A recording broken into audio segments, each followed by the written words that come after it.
रवैया बदलो, अपनी सोच बदलो, है ना। इन लोगों पे बहुत भरोसा है, लेकिन उनको इससे करते मत। पता नहीं क्या लोग क्या खाते हैं, इसके लिए पैसा कमा रहे। अरे इंसान के लोथड़े आप लोग बेचते हैं, लोथड़ा खून का लोथड़ा बेचते हैं, इंसान का शरीर बेचते हैं। अरे आपको खिदमत के लिए खिदमत का सेंटर है यहाँ से लोगों को अगर ये प्राइवेट इंडस्ट्रीज चलाएंगे या प्राइवेट लोगों को चलाएंगे, फिर ऐसे इदारों का क्या फायदा।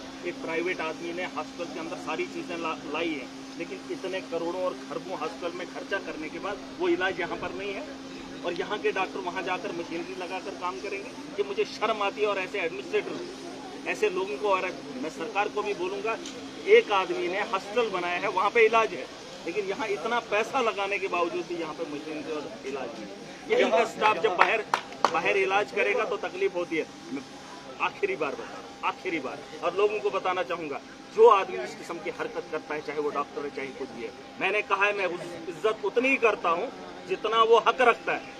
अगर किसी ने गलती से भी फिर ये काम किया ना, तो मैं उसकी इज्जत उतारने में कोई भी कमी नहीं करूँ। मैं आखिरी बार बता रहा हूँ, आखिरी बार, ये वार्निंग समझ लीजिए, ऑर्डर समझ लीजिए। सर कुछ दिन पहले एक लेडी की डेथ हुई, वो मैंने बता दिया। इलाके से उसका ताल्लुक था, बड़ा हंगामा यहाँ पर, लेकिन रिजल्ट कुछ नहीं आया। रिजल्ट उसके बाद कुछ नहीं आया, पब्लिक डोमेन में उसमें इंक्वायरी बिठाई है। सुन लीजिए, उसमें इंक्वायरी बिठाई, इंक्वायरी में उन लोगों के खिलाफ कार्रवाई भी होगी, और आप देखेंगे आने वाले कल में, मैं उम्मीद करता हूँ उसमें इंक्वायरी आएगी और पब्लिक डोमेन में भी वो चीज़ आएगी। आइंदा ऐसी कोई नाअहली नहीं करेगा, ऐसी लापरवाही नहीं करेगा, और मुझे पूरी उम्मीद है अगर नहीं करेंगे। देखिए आखिरी बार मैंने कहा, अगर मेरे हाथ में लोगों की बेहतरी के लिए कुछ होना होता, खुदा की कसम न दिन सोता न रात सोता, एक करके लोगों की खिदमत करता।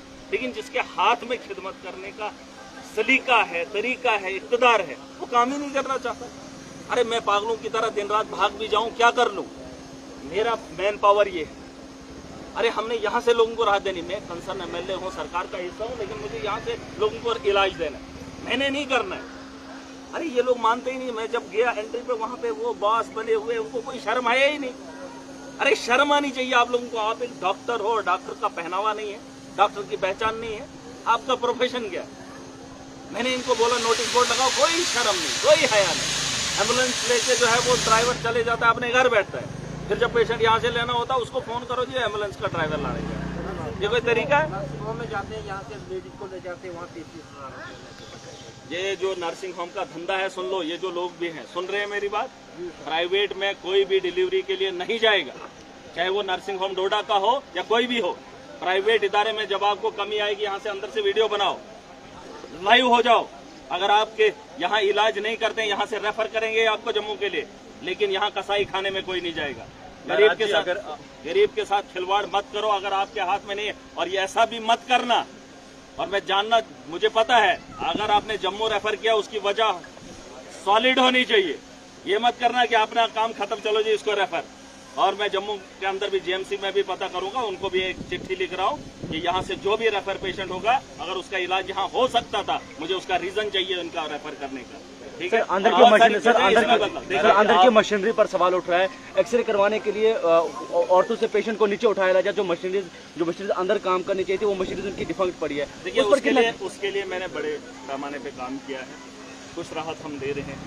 आने वाले दिनों में जहाँ स्टाफ की कमी है, जहाँ मशीनरीज की कमी है जो रन नहीं कर रही है, मैं परसों भी सीएम साहब से मिला था, कुछ चीज़ें हैं जिस पर हम वर्कआउट कर रहे हैं, और मुझे पूरी उम्मीद है कि आने वाले कल में जब भी मौका मिलेगा, अगर सीएम साहब ने वो स्टेप उठाए, हमने तो एक पूरा प्लान दिया है उनको, अगर उस पर उन्होंने काम किया तो यकीनन जो है यहाँ हेल्थ के निज़ाम में एक बहुत बड़ा बदलाव आपको देखने को मिलेगा, और यकीनन आपको ये हंगामा रोज का हंगामा नहीं। महाराज जी पब्लिक रिप्रेजेंटेटिव हैं आप, अगर आपकी ही नहीं सुन रहे तो आप लोग आप देखिए, आप सुनेंगे।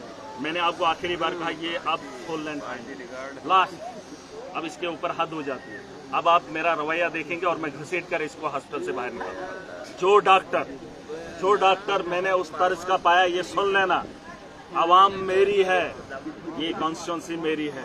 अगर घसीट कर नहीं निकाला तो मेरा नाम बदल देना, और अगर आपको शक होगा आप वो अंदाज मेरा भी देख लेना, मैं घसीट कर कैसे निकालता हूँ, फिर जितना आपको ताकत लगानी लगा लेना। अगर तुमने होलिया नहीं बदला, मैं तुम्हारा होलिया बदल के। स्टाफ और एम्बुलेंसेस की भी कमी है, कब तक पूरी हो? देखिए बॉस के लिए मैं काम कर रहा हूँ, और देखिए सरकार